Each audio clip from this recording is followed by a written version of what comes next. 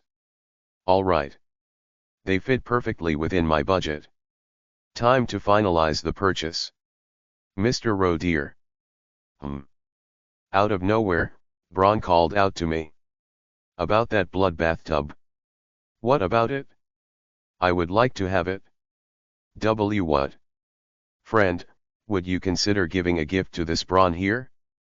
Braun's voice was uncharacteristically eager, tinged with a hint of craftiness. I've tried to help you with all my heart as your good friend, haven't I? Yet, I've never asked for anything in return. So perhaps it wouldn't be too much to expect a small reward for my loyalty. Ah. Silence. Apologies. I've said something far too mercenary, trying to put a price on our friendship. A good friend would never do such a thing. Braun's shadow slumped in a gesture of shame, and his voice fell to a sad murmur. Please, disregard this good friend's words. Sure. Pardon. The bloodbath tub. Let's buy it. To be fair, he did help me escape the theme park. I owe him for that. After all, he saved my life, so the least I can do is return the favor. Besides, the money here feels like game currency, and I have a few promising ways to earn more in the future.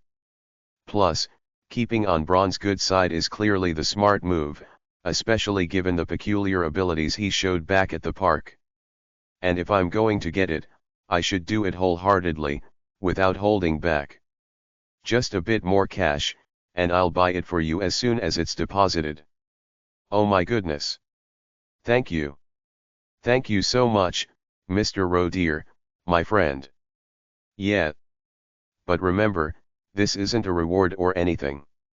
It's just a gift because you're my friend, Braun. I understand, friend. I'll buy the bloodbath tub as soon as the extra funds are deposited. It should be in just a few days. Yes. His voice trembled with excitement and joy, and he took a moment to steady himself. I'm really looking forward to it, haha. It was good to see him so happy. Just, please don't ask me to go find fresh blood. Oh. The items have arrived. That was quick. Once again, the ordered items arrived promptly, packed in a post office box, and I indulged in a satisfying unboxing session. On top was the discounted vampire cutlery. Quite the refined cutlery set, isn't it? It looks suitable for an elegant setting. A small dessert fork and knife, exquisitely crafted and wrapped in leather. They gleamed delicately in the flashlight's glow, elegant and polished. The downside, of course, is that they're meant to be blood-stained for use, sigh. Still, I might as well keep them on hand. They're compact and easy to carry, and now that I have some custom gear and other items, it might be worth a try in a crisis. Underneath the cutlery was Quick and Easy Candle Making Kit. It was the mysterious candle kit box. With its colorful, cute design, it looked like a children's kit. Actually, this might be a good thing. If it's child-friendly, it'll be easy to make. I wanted to open it right away to check the instructions and materials, but the warning label plastered across the front caught my eye. No refunds after opening. Ingredients will spoil 12 hours after exposure to air, so use quickly. Recommended users, 3 people. Probably best to leave it unopened for now. I'll prep everything the night before my next assignment. Still, I was curious about the candle's effects. For 20 million won, it had to be more than ordinary. Only one item left, then. Right. I finally looked at the last item at the bottom of the box, a small but hefty, produce apple crate. No, seriously. Snow White mountain apples. So delicious. Great for health and nutrition. Could this be a mistake?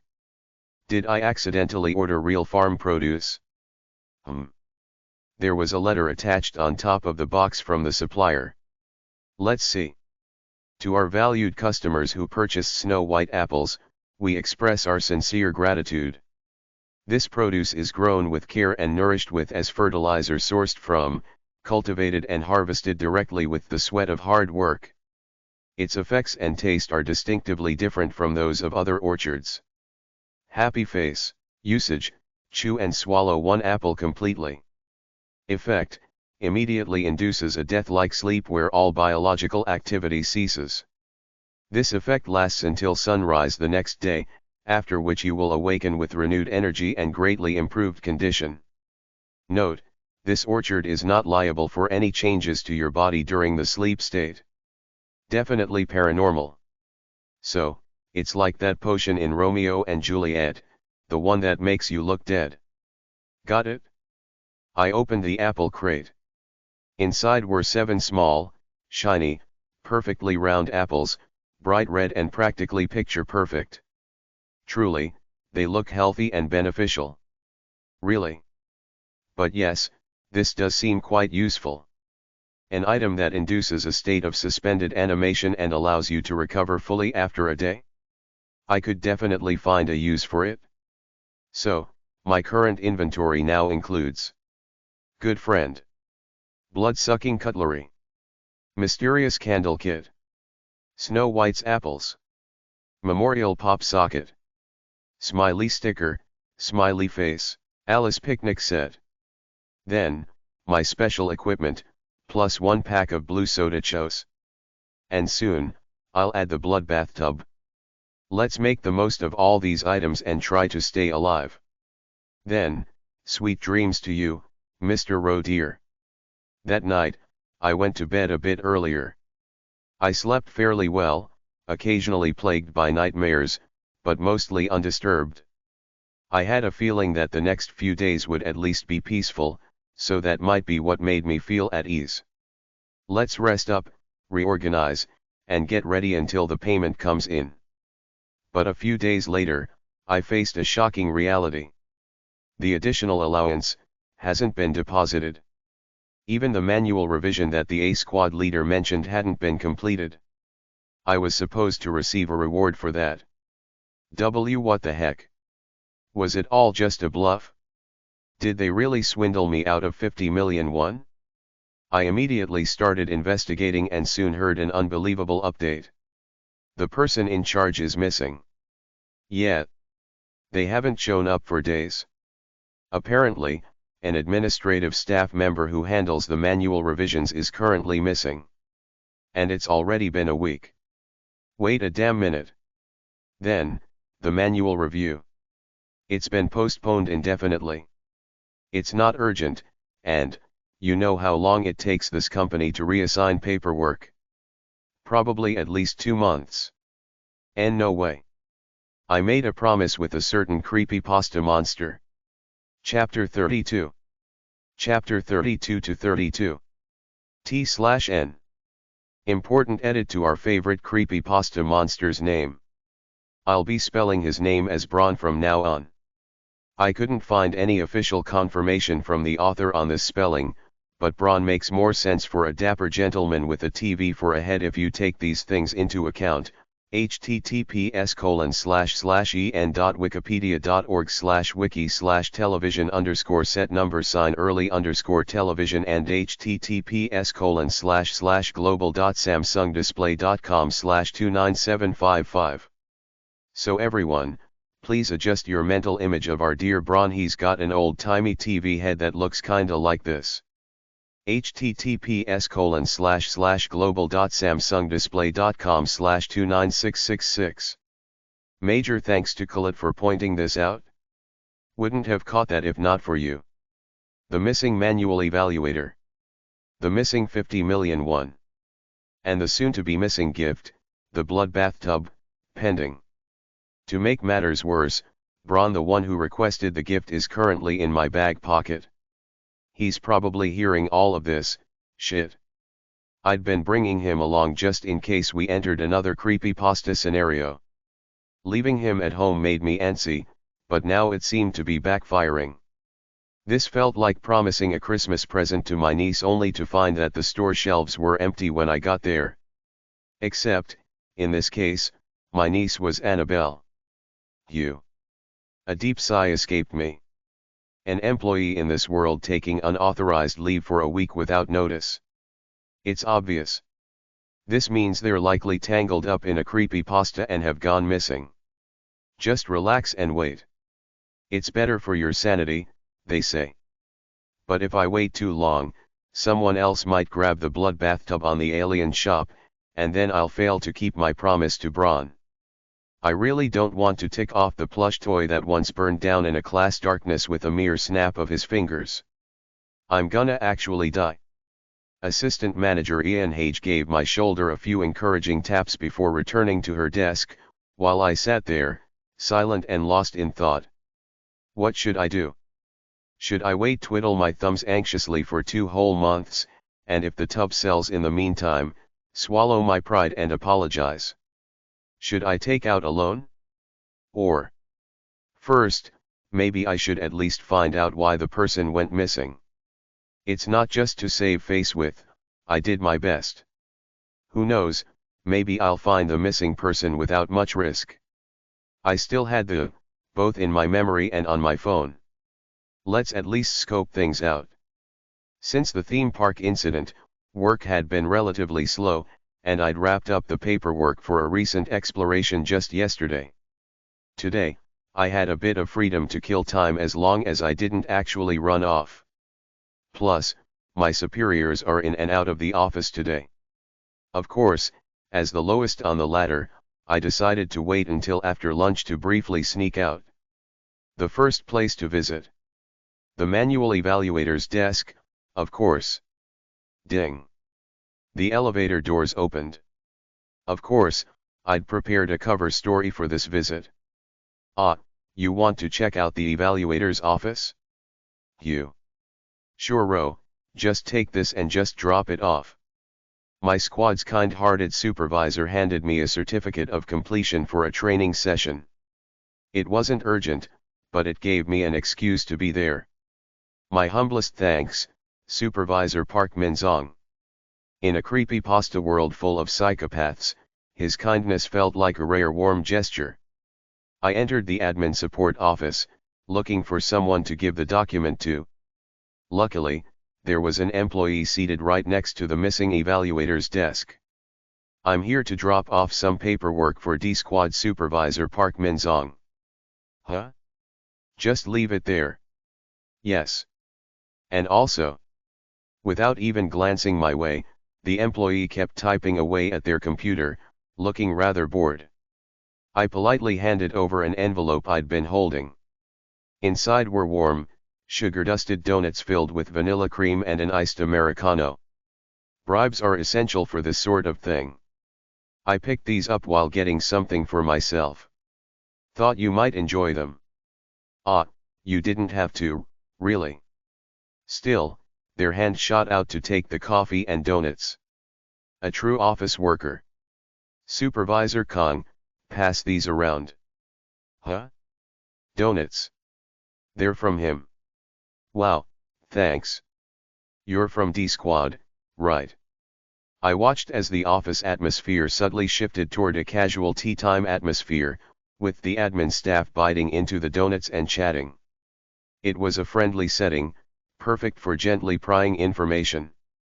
And even better, since I was the one providing the snacks.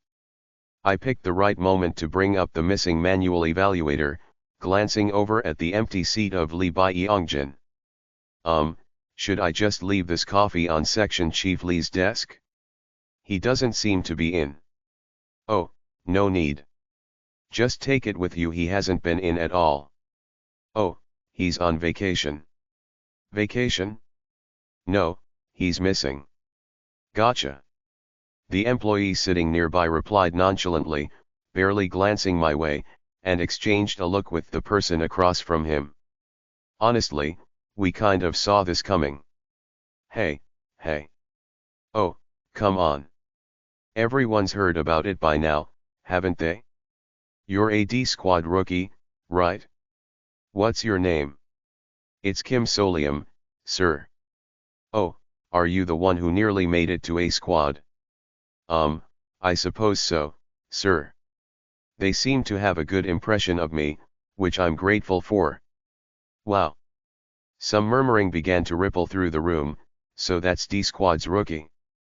The employee at the adjacent desk looked me up and down, now with a bit more interest, subtly hiding their initial indifference. The thing is, you're probably going to find out about it sooner or later if you stick around here anyway. The employee gave a slight smirk. See, we've had cases of people who work here, clueless as ever, picking up strange stuff and then going missing. Pardon? I asked, furrowing my brow as though I was thinking hard. Wait, do you mean that's why he hasn't shown up? Exactly. That. What was it again? The scroll. Another colleague chimed in, seemingly giving up on reminding him as he was snickering. Right, the scroll. He was boasting about buying one that supposedly boosted his luck, claiming he hit second place in the lottery after getting it. Oh. So he bought some sketchy vertical scroll, bragged about his newfound luck, and then vanished? Classic haunted thrift store story. A setup straight out of a cliché. All right, I know what to do. I made a swift decision. Retreat. Let's not get caught up in this. Staying would be no different to saying, me next. I'll be the next missing person just because I want to get my money a bit faster. I was about to make some excuse like, wow, how eerie. Well, I'll be on my way, when? Anyway, looks like this situation is a bit unfortunate for you, huh? Me. Hey, don't say that much. Come on, it's true, isn't it? You're the one waiting for the evaluation on a manual revision, right? Yes. Well, if it's that missing section chief's evaluation, it's going to be tough to get it approved without him. What do you mean? That section chief was close with A-Squad. You know, like. On the same line. The foundation of office politics, people's allegiances based on who they're close to higher up the chain. And here the missing manual evaluator had been especially close to a squad, or to put it bluntly, was on the same side. An epiphany hit me like a lightning strike. So that's why A-Squad's leader was so confident. No wonder she seemed so sure about how quickly the manual revision would be approved. The new person they bring in might be, who knows, right? But it's unlikely it'll be another one of the same line. Probably someone from Director Chong's side. And that line doesn't exactly get along with A-Squad, you know, so, yeah. Hear that?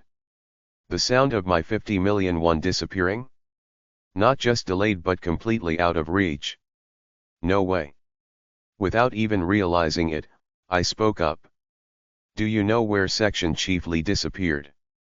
Oh, there's an interesting rumor about that. The employee leaned in conspiratorially. People are saying he vanished inside the building. Apparently, someone saw him in the lobby in the morning, but he never made it up to the office. He vanished somewhere along the way. Well, no one really knows. No one actually saw him disappear. No one saw it happen. Even if there weren't people around, there could have been something else. I lifted my gaze toward the corner of the office, where a CCTV camera blinked with a red light. CCTV.